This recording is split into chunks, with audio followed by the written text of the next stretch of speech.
Vandag my voorreg om sommer by elkeen van julle te kan kuier, waar jy by die huis is, waar jy 'n stilte tydjie kry, om na hierdie boodskap te kan luister. 'n Boodskap wat die Here dalk op my hart gelê het, om met elkeen van julle te kom deel. Ons is vereers klaar met Richard Rohr, en is ons nou weer by oop temas.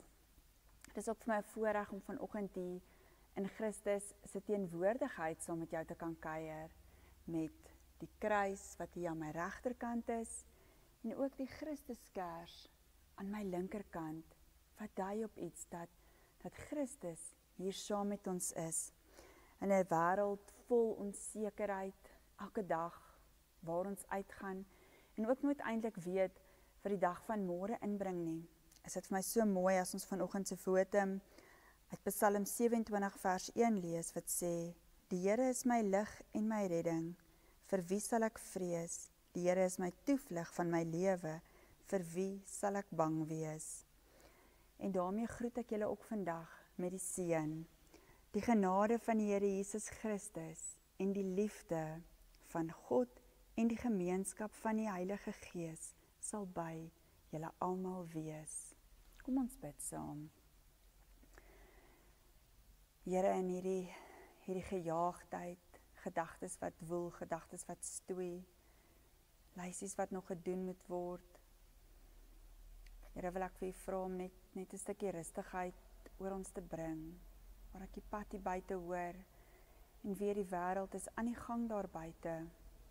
Wil ek vir u vra om ons rustig te maak, dat ons kan weet, ons kan by u voete stil word. Here, kom breek vanoggend vir ons die boodskap oop, en dat vir ons elkeen 'n stukkie kos, 'n stukkie padkos is, wat ons saam met ons kan dra vir die week. En wanneer die uitdagings van die week kom, dat ons ook sommer net kan weet, Christus is by ons, en hy gee vir ons padkos, en hy gee vir ons krag om aan te gaan. Amen. Vandag se tema is nou regtig nie 'n nuwe tema nie. Vandag se tema is nou nie eintlik 'n nuwe tema nie, is definitief iets wat jy al gehoor het. Het is 'n eenvoudige tema, wat sê as ek 'n dankbare deelnemer, of as ek 'n toeskouer. Ek gaan nie nou te veel oor die tema sê nie, maar wat ek graag eintlik eerder wil by uitkom, is ek wil hê ons moet iets so bietjie met mekaar gesels oor iets wat nuut is. Nou, as ons aan iets dink wat nuut is, en jou persoonliklik wat vir my lekker is om iets nuuts te kry, is definitief anderster vir jou. Ek hou van nuwe skryfbehoeftes. Daar is vir my niks lekkerder in die lewe as nuwe skryfbehoeftes, en om elke pen uit te toets nie, maar in my lewe het ek uitdagings, dit is so 5 jaar oud, en natuurlik is nuwe skryfbehoeftes vir hom net so lekker as vir mamma.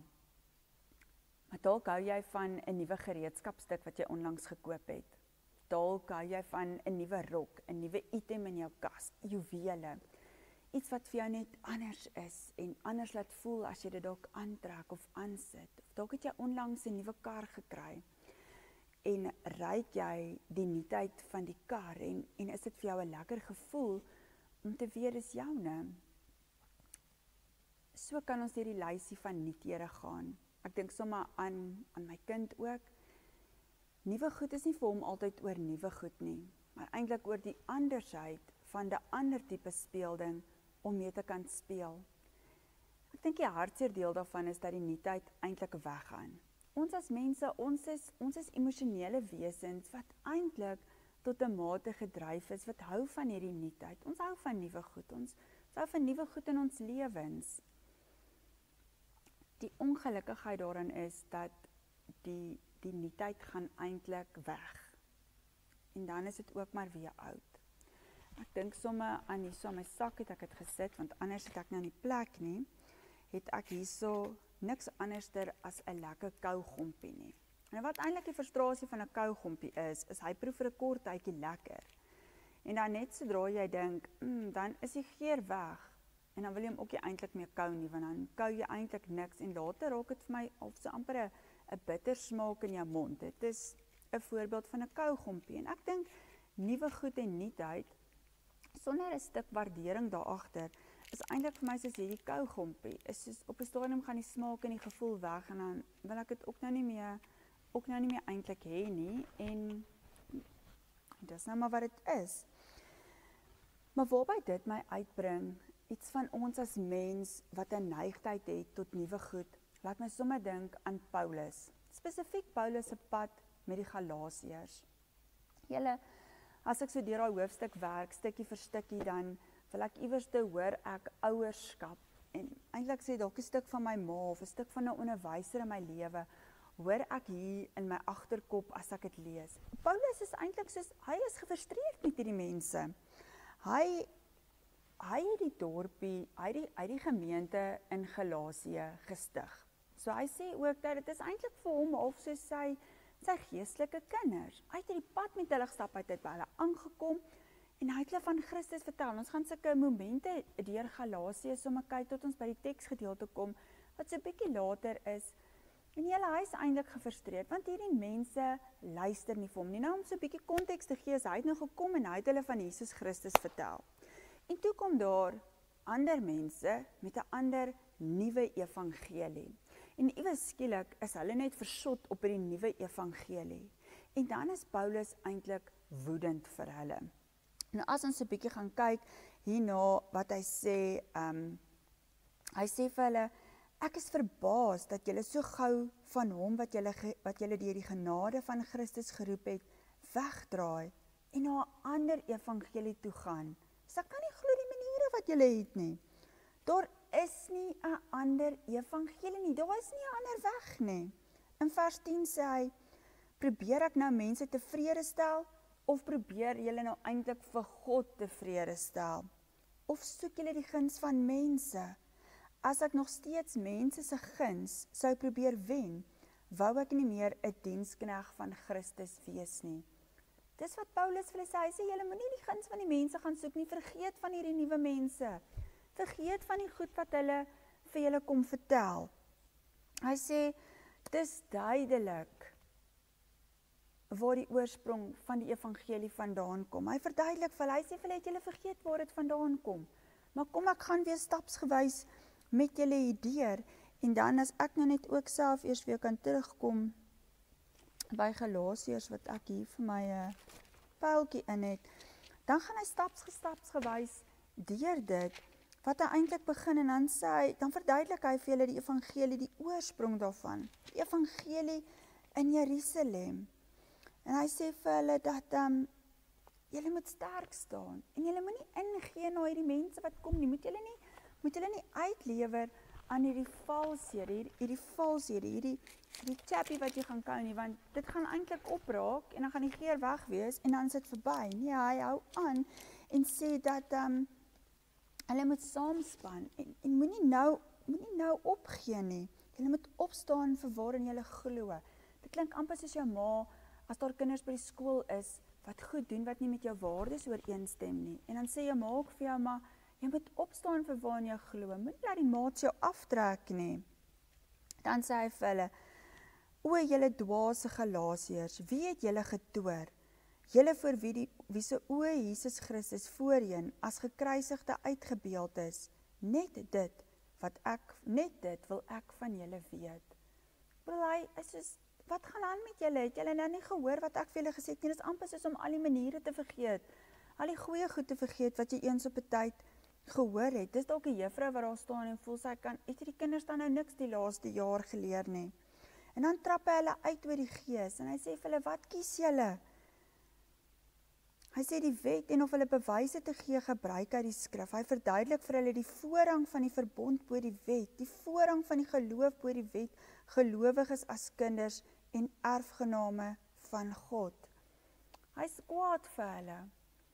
En dan kom hy terug en dan is dit asof daar 'n stuk besorgdheid is wat Paulus kom en dan sê hy in Galasiërs 4 vers 8 sê hy, maar vroeër toe julle God nie geken het nie, was julle verslaaf aan gode wat in werklikheid nie bestaan het nie. En nou dat julle God leer ken het, of liewer nou dat julle deur God geken is, hoe is dit moontlik dat julle weer terugdraai na die swak en die minderwaardige elementêre beginsels en wie van vooraf daarin verslaaf wil raak. Wat julle betref, is ek bevrees dat al my harde arbeid onder julle dalk te vergeefs was. Genade, wat het ek gedoen by julle? Ek voel of ek julle niks geleer het nie. En dis waar Paulus is, hy is kwaad. Hierdie is lankal weg.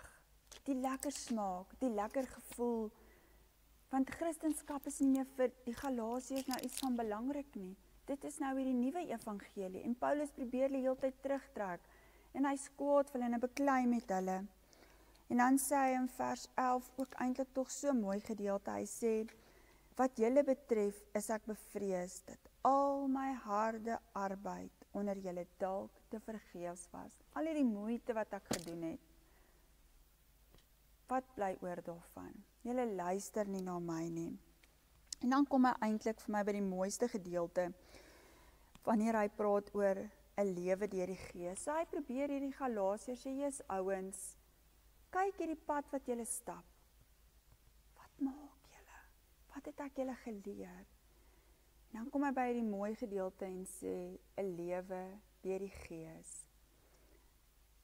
Daar moet 'n verdieping in hulle lewe plaasvind. Hy sê, vers 17, vers 16 en 17 sê hy, maar ek sê, leef deur die Gees, dan sal julle beslis nie die begeertes van die vlees uitvoer nie. Want die vlees begeer teen die Gees en die Gees begeer teen die vlees. Die twee opponeer mekaar, sodat julle dit wat julle ook al wil, nie kan doen nie. Hy wil eintlik vir hulle sê dat hulle beywer, hulle nie met goeie bedoelings en eintlik dit wat hy graag vir hulle wou gehad het nie. Wat Paulus eintlik graag vir hulle wil hê, is dat Christus gestalte in hulle moet kry. Dat dit meer is as net hierdie eenvoudige chappy gevoel wat net weg is, maar dat dit 'n dieper gevoel raak binne in hulle wanneer Christus gestalte in hulle kry. Dat dit nie meer die hele tyd gaan om hierdie nuuthede en die nuwigheid te gaan soek nie, maar dat dit 'n baie dieper ding is. 'n Dieper ding is wat ons eintlik wil sê, kom ons leef deur die Gees. Kom ons laat die Gees toe om in ons te kom wees. Kom ons kom beweeg weg van hierdie nuwe gevoel af, hierdie nuuthede wat ons net oral te soek, en ons hierdie chappies wat ons kou. Kom ons beweeg weg daarvan af, sodat ons meer kan word, en sodat ons dieper kan leef. En ek dink, wanneer ons wegbeweeg van dit af, so ons het die gevoel van hierdie nuuthede, en dan kyk ons 'n stuk na Paulus wat sê, jy's ouens, wat maak julle? Dis nie wat ek julle kom leer het nie. Hou op hierdie goeie, lekker gevoel soek. Jy moet laat Christus kom. Die Gees moet in jou hart kom woon. Die Gees en Christus moet gestalte kry in jou lewe. Want wanneer jy by daai Gees kom en daai gestalte in jou inkom, dan vind daai verdieping plaas. En dan kom ons om te sê, ek raak 'n dankbare deelnemer. Ek raak dankbaar vir wat Christus vir my in my lewe kom doen het. Ek raak dankbaar dat Christus, dat ek 'n Christen kan wees, en dat ek deel kan wees aan die Christelike geloof, dat ek deel kan wees aan die kruisverhaal, en dat ek kan weet Christus lewe in my.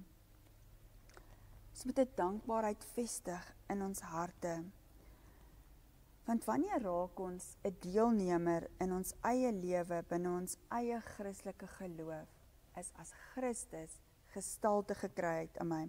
Hierdie wat hy sê in vers 16, leef deur die Gees, dan sal julle beslis nie die begeertes van die vlees uitvoer nie. Dan gaan dit nie die hele tyd om die nuutheid te gaan soek nie.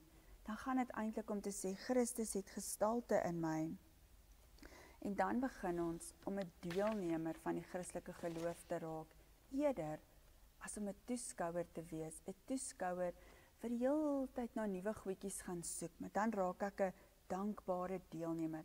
Dit is ook menslik om te sê, ek het hierdie FOMO, I have the fear of missing out. 'n Fear of missing out kan maak, dat ek heeltyd die goeie gevoel soek, so kou, dit is lekker, en dan begin ek aanbeweeg en aanbeweeg en aanbeweeg, en eintlik mis ek uit op hierdie dieper.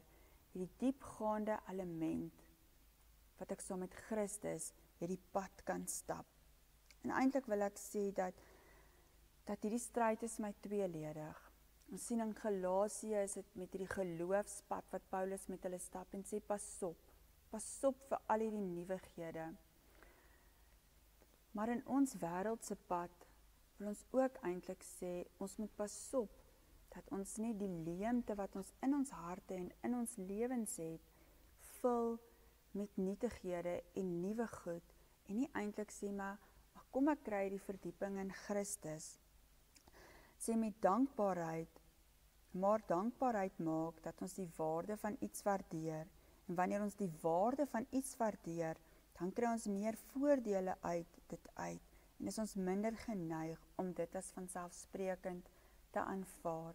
Is niks fout met nuutighede nie, maar dat ons 'n stuk vat en sê, wat se waardering kry ek hier uit? En in my geloof, in plaas van om heeltyd goedjies te gaan soek om te sê, kom ek kry 'n verdieping, en kom ek kry 'n waardering daarvoor, en ek vat dit in my lewe saam, en ek stap 'n pad daarmee. Ek dink sommer aan vriendskappe, ek dink hoe ouer 'n mens raak, hoe moeiliker is dit baie keer om vriendskapsbande te vorm.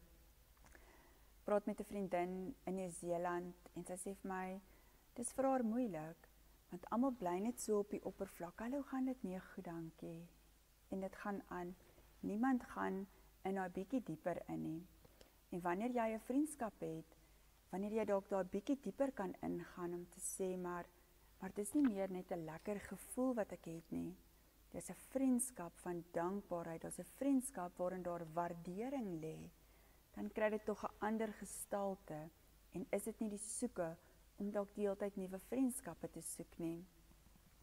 So dit kan deurtrek na verskillende elemente in ons lewens. Maar ek dink die belangrikheid lê, en wat Paulus so klem lê, is om te sê, dat die Gees gestalte, of dat Jesus Christus gestalte in ons lewens moet kry. Daar is bewyse dat dankbaarheid ons goed laat voel, op 'n fisiese vlak, 'n emosionele vlak, hoe ons dink oor goed. Dankbaarheid het 'n goeie impak op ons. En ek dink ons moet hierdie week sommer opnuut gaan en net gaan dankbaar wees. Gaan dankbaar wees vir Christus in my lewe dalk. Gaan dankbaar wees vir vriendskappe. Gaan dankbaar wees, jy sal weet wat Christus op jou hart lê, of dankbaar wees dat ek dalk 'n pad met Christus kan stap en dalk 'n geestelike verdieping kan ervaar. Dat ek 'n pad kan stap, soos die teksgedeelte vir ons sê, laat ons deur die Gees leef. Dan sal julle beslis nie die begeertes van die vlees uitvoer nie, want die vlees begeer teen die Gees en die Gees begeer teen die vlees. Die twee opponeer mekaar, sodat julle dit wat julle ook al wil, nie kan doen nie. Kom ons nooi Christus om gestalte te kry in ons lewens, dat ons teen dit kan opponeer. Wanneer jy dalk vanaand aan tafel sit, saam met jou kinders, jou eggenoot, 'n vriend of vriendin, dan vra jy net eenvoudig, is daar iets in jou lewe waaroor jy vandag dankbaar was? En dan begin ons ook so 'n bietjie 'n verdieping met die mense om ons maak. As jy vir jou kind moet vra, het daar iets gebeur vandag waarvoor jy dankbaar is, dan is dit nie net die dankbaarheid van Christus in my lewe nie, maar maak ek dit ook toepaslik om die goed om my raak te sien en om ook dalk meer positief te wees oor alles wat om my aangaan, eerder as negatief. Dankbaarheid het 'n direkte positiewe uitwerking in ons. En as jy dalk voel, daar's niks om voor dankbaar te wees nie, dan weet ek, ons kan vandag dankbaar wees vir die feit dat Jesus Christus in ons elkeen se lewens is. En dan is my gebed dat hy ook in jou lewe teenwoordig sal wees. En dat jy waar jy reis en waar jy gaan hierdie week, sommer net in jou gedagtes kan dink, waarvoor is ek vandag dankbaar? Want ek is dankbaar, Christus is in my lewe, en dat die Gees my kan help stoei aan die dinge wat graag teen die Gees is. Amen. Here, ons staan vandag, of sit vandag net by U met 'n oop hart. Here, dat ons 'n stukkie van ons hart by U kan uitpak. En Here, saam met daai uitpak sessie net 'n stuk dankbaarheid. 'n Dankbaarheid dat ons kan deelneem. 'n Dankbaarheid dat ons kan weet, ons is 'n dankbare deelnemer. Ons hoef nie op die kantlyn te sit en 'n toeskouer te wees nie. Here, dankie dat U geloof in ons groter as groot is. En dankie dat ons U kan ken. En dankie dat ons kan weet, U is altyd daar. Amen.